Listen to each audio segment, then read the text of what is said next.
जय श्री राम। योगेश अनंत काले का सभी सुनने वालों को प्यार भरा नमस्कार। मित्रों, एक कमेंट आया था कि बंगाल के इतिहास के बारे में आप बताएं। क्या बताएं? सालार मसूद गजनी से बंगाल में जो इन दरिंदे सूफियों ने नंगा नाच किया और अपने नियम अपने कानून बना के उनको मुसलंडों को ज्यादा कट्टर और धर्मांध बना दिया है। आप देखोगे कि जहां जहां ये सूफी पहुंचे हैं ना, वहां वहां उन्होंने गंद मचाई है। इंडोनेशिया के सुमात्रा में जो सूफी पहुंचा था तो डच भी बाद में 150-200 साल के बाद में उससे घबरा गए थे। इतना गंद उसने मचाया था। क्योंकि ये सूफी क्या करते हैं, सूफियों ने एक चाल बहुत अच्छी चली थी कि इस्लाम को जो लोकल ट्रेडिशन होता है बेमालूम तरीके से उसको कन्वर्ट किया, लोकल संस्कृति को इस्लाम में जोड़ दिया। ये जोड़ने से हुआ ये कि सारे के सारी जमात, सारी की सारी कुनबे जो थे वो इस्लाम में परिवर्तित हो गए और वो अब ज्यादा आज धर्मांध और कट्टर दिखते हैं। बंगाल का इतिहास बस सूफी और सूफी है। ये औरंगिया के ये सरदार वो सरदार, अकबर वहां पे अंदर घुस गया था वगैरह वगैरह, ये सब तात्कालीन है। मैं इसको ज्यादा तवज्जो नहीं देता। मूल इसके प्रॉब्लम में मूल में है वो सूफी है। लेकिन हाँ, आपने पूछा है तो वैसे अलीवर्दी खान का मैंने आपको कुछ बताया था जब रघुजी भोसले मुर्शिदाबाद से लेके उड़ीसा से लेके सब जगह जीत के आए थे। हाँ, हमारे भास्कर राव कोल्हटकर थे, उनकी जरूर वहां पे बंगाल में हत्या हुई थी, बताऊंगा आगे। लेकिन ये आप समझ लो कि बंगाल का, मैं संयुक्त बंगाल की बात कर रहा हूं क्योंकि बांग्लादेश तो अभी 1971 में बना है। लेकिन ये धर्मांध सोच जो है ये दोनों जगह पे समान है, इसलिए मैं बता रहा हूं कि बंगाल का इतिहास सूफियों से शुरू होता है, कत्लेआम का इतिहास सूफियों से शुरू होता है और आज वो चरम पे पहुंचा है। उसके बारे में बाद में बात करूंगा। अब चलते हैं अंताजी की ओर। हिंगने वकील का तो अच्छी तरह से बंदोबस्त हुआ। नारो शंकर का वहां नर्मदा के तट पर ही बंदोबस्त कर दिया। अब बचा ये अंताजी। वैसे अंताजी का भी 1758 में ही सब कुछ तय हुआ था। 1758 के आरंभ में नाना ने जनको जी को एक पत्र लिखा है। पत्र में नाना कहते हैं, अंताजी दादा के बुलावे पर अनदेखी कर रहे हैं। दत्ता जी शिंदे को बार बार बीच में लाके अपना बचाव करने में अंताजी जुटे हैं। आपने सही कहा था, यानी जनको जी ने सही कहा था। अंताजी के मन में खोट नजर आती है। लगता है प्रामाणिक रहने में भी विश्वास अब वो नहीं रख रहे हैं। उनकी अरेरावी की भाषा वो करने लगे हैं। अब किसी प्रकार की दया या माया ना दिखाते हुए दादा के सामने उनको लाने का संदेशा दे। अगर वो नहीं आते तो प्रसंगी कैद करून आणावे, मुलाहिजा ठेवू नये। कैद करके लाओ, कोई दया माया मत दिखाओ। सारा छुपाया हुआ एवज यानी माल, उन्होंने जो छुपाया हुआ माल है वो कब्जे में जरूर ले। बल का प्रयोग करना पड़े तो करें। सारा माल जब्त करके पुणे भेजने का बंदोबस्त करें। 21 मार्च 1759 का ये नाना का पत्र है। 1759 के दिवाली के बाद सदाशिवराव भाऊ उनका हिसाब लेके पुणे में बैठा था। अंताजी और वजीर। अंताजी वजीर के ये वो जो 50 लाख रुपए का हिसाब था उसको लेकर सदाशिवराव भाऊ का माथा ठनका था और अंताजी लगातार आने का बहाना बना रहा था और नहीं आ रहा था।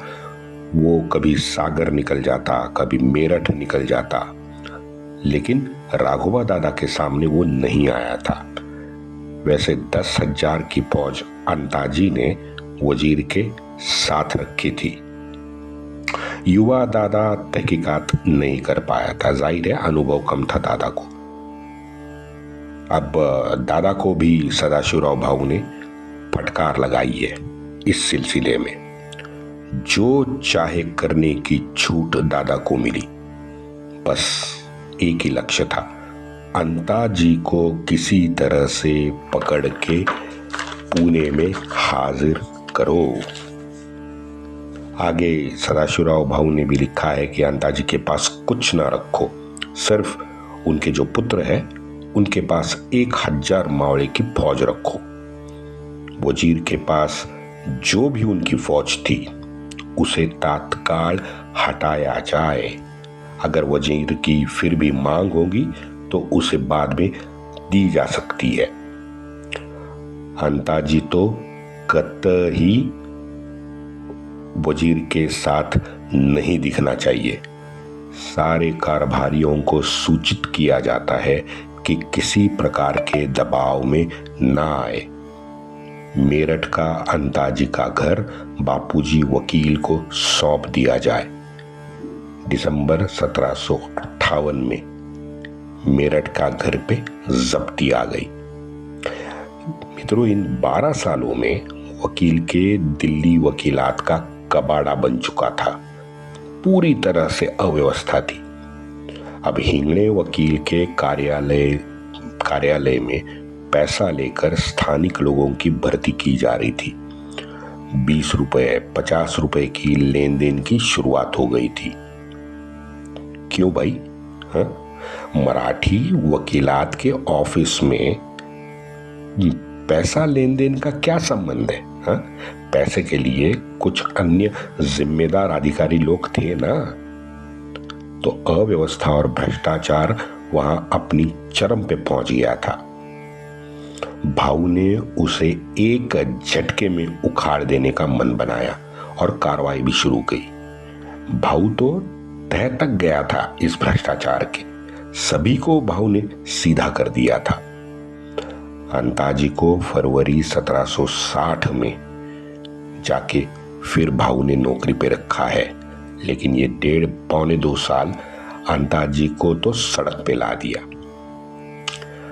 आप किसी भी संस्था में देखिए, आपको जरूर ये समझ आएगा कि अगर संस्था बड़ी होती जा रही है साइज में, तो कहीं ना कहीं कुछ ना कुछ कार्यों में गड़बड़ जरूर होती है, क्योंकि सही आदमी सही पोस्ट पे, सही कुर्सी पे बिठाने में देरी लगती है।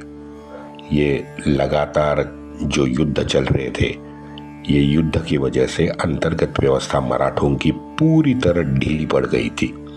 1759 और 1760 में ये भ्रष्टाचार और अव्यवस्था जब पुणे अधिकारियों को ध्यान में आई तो ये पता चला कि भाई इसके पीछे का सत्य क्या है। परंतु आप तो जानते हैं कि शासन का अगर डंडा चलेगा तो सब पे चलेगा। गोविंदराव बुंदेला भी इससे नहीं बच पाया। हाँ, गोविंदराव बुंदेला का हिसाब बिल्कुल क्लियर था। 20-22 साल से मैंने आपको बताया है कि 20-22 साल से समय रहते वो अपने सारे ऑडिटिंग के, लेखा परीक्षण के कागजात थे वो पुणे भेजता रहा, इसलिए थोड़ा सा बच गया। क्योंकि 17 और दूसरा कारण था 1757 के आरंभ में ही वो पुणे भी आया था, तो शायद अपने सारे जितने भी गोविंदराव बुंदेला के मामलात थे उसकी सफाई ऑलरेडी पुणे ऑफिस में वो दे चुका था। राघोबा दादा दिल्ली में था, तभी पुत्र बालाजी के हाथों ये प्रीति सिंह, हिंदूपत सिंह और खेत सिंह बुंदेला ये जमींदार थे। तो इनके नखरों पे दादा ने जाके वो प्रहार किया, लेकिन खुद नहीं किया। गोविंदराव बुंदेला के पुत्र बालाजी के हाथों उनको सीधा किया। आप ये जरूर सोचेंगे कि भाई ये तो प्रशासकीय कारभार होता है, कम ज्यादा गत 5000 साल से होते आया है, सभी रियासतों में ये शायद चलता होगा, ये बड़ी सामान्य बात है। बिल्कुल है, मैं मानता हूं कि ये सामान्य बात है, लेकिन ये भी है ना, बूंद बूंद से ही तालाब बनता है। और मराठों का विशेष, क्योंकि मराठे जिस संकल्प को लेके आगे बढ़ रहे थे और उसका जो संकल्प है उसका महत्व पूरे भारतवर्ष को बताना और जताना आपकी जिम्मेदारी थी। अब ये सबसे महत् कार्य छोड़ के आप उस 1000 साल की गुलाम और कमजोर अंधी मानसिकता का परिचय देने लगे, तो ये सामान्य बात नहीं रही थी। लगातार आक्रांता तो 1000 साल से आ रहे थे, और आक्रांता का आक्रमण 1760 में आपको तो नया नहीं था, सारा इतिहास आपके सामने था। सभी भारतवासियों ने उसका दंश सहा था, सह रहे थे। प्रताड़ना, उत्पीड़न, भूखमारी सभी ने देखी थी। तो क्या कारण है कि आप विरोध में आवाज बुलंद करने के बजाय वही सड़ी हुई जीवन पद्धति अपनाने में आनंदित हो रहे थे? बताइए। इसलिए ये महत्वपूर्ण है। अगर देश का उत्थान होता है तो क्या आपकी प्रगति नहीं होगी? क्या आप देश से कुछ अलग हो? क्या कारण है मित्रों कि मिर्जा राजे जयसिंह ने मुगल सल्तनत के प्रति स्नेह दिखा के श्री शिवराय के 23 किलो पे पुरंदर संधि के तहत कब्जा कर लिया? आप बताइए। दिल्ली आने को महाराज को मजबूर कर दिया संधि के तहत। आप बताइए, ये मिर्जा राजे जयसिंह ने क्यों किया? मिर्जा राजे जयसिंह को क्यों नहीं समझ आया कि राष्ट्र प्रथम है? मुगल आक्रांता थे, आक्रांता ही रहेंगे, और उससे भी ज्यादा वो सिकंदर जैसे आक्रांता नहीं थे, हून जैसे नहीं थे, कुषाण जैसे नहीं थे। ये इस्लामी धर्मांध दरिंदे थे। भाग्यनगर और कर्नाटका का घिनौना सच तो आपकी यादों में ताजा होगा, मैंने अभी अभी बताया है 2-3 महीने पहले। हमारे देशवासियों पे विश्वास आज भी नहीं है। क्यों नहीं है? सोचना चाहिए हमें। सभी तो अपने हैं, आक्रांताओं पे ज्यादा विश्वास है। इटली से मम्मा आती है, बस उसके पैरों के नीचे वो चाहे कुछ ले, लेकिन उसके पैरों के नीचे हम लोग बैठ जाते हैं। क्यों नहीं विश्वास है हमारे स्वधर्मी और स्वदेशी पे? लेकिन नहीं है। 25,000 साल से हम लोग एक ही मिट्टी में पैदा हुए हैं, फिर भी हमारा एक दूसरे पे विश्वास नहीं है। सोचना पड़ेगा। और ये सब कारण है मित्रों, ये सब कारण है कि आक्रांता हम पे हावी होते रहे। ये सब एक साथ अगर मिला दे तो ये पहाड़ बन जाएगा। श्री शिवराय भी सिसोदिया खानदान से ही थे। ये इतिहास नहीं मालूम आपको? तो राजपूतों ने तो मराठों से झगड़ना ही नहीं चाहिए, क्योंकि मराठों के सबसे बड़े आदर्श जो थे शिवाजी भोसले, ये नाम सिसोदिया पूर्वजों से ही जुड़ा हुआ था, लेकिन नहीं समझ पाए।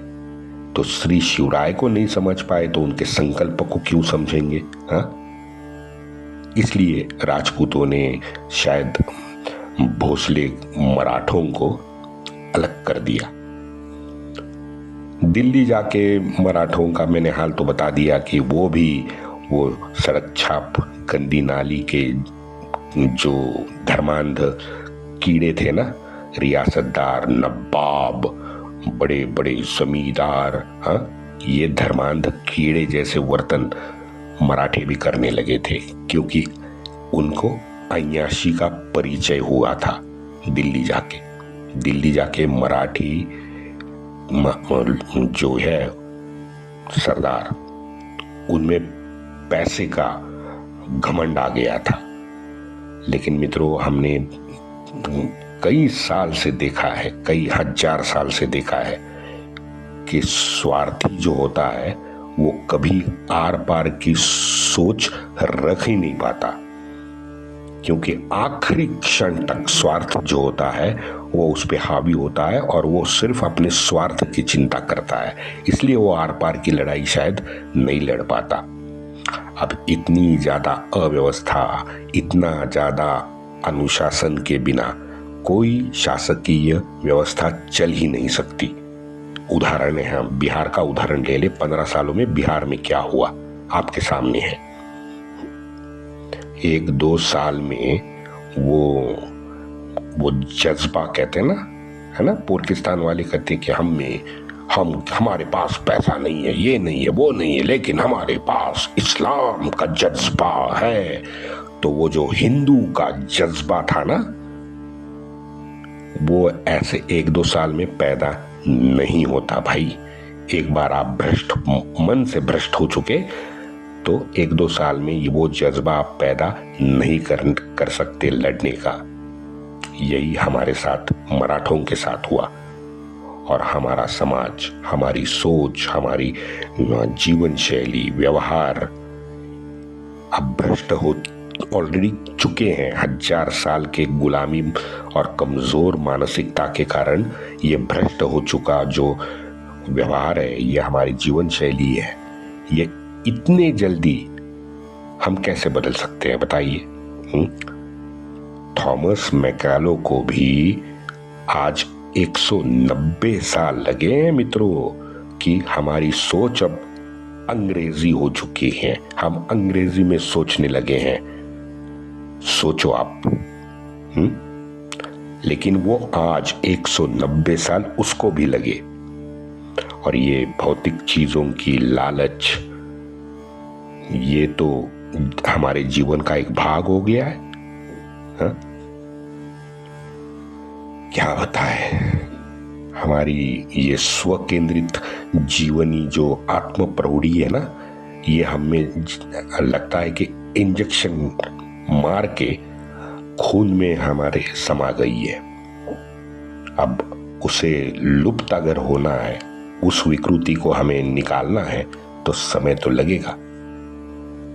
मुझे जब मैं ओमकारेश्वर गया था, अब हो गए 4-5 साल हो गए, लेकिन वहां पे एक ऐसे ही साधु से मेरी बात हो रही थी।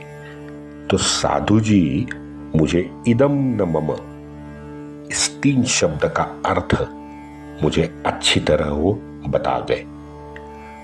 इदम न मम, हो जाने दो, शरीर को थोड़ी सी पीड़ा हो जाने दो, क्योंकि शरीर नश्वर है, ये आपके साथ कायम स्वरूपी नहीं रहने वाला, लेकिन आत्मा आपका शुद्ध होना चाहिए।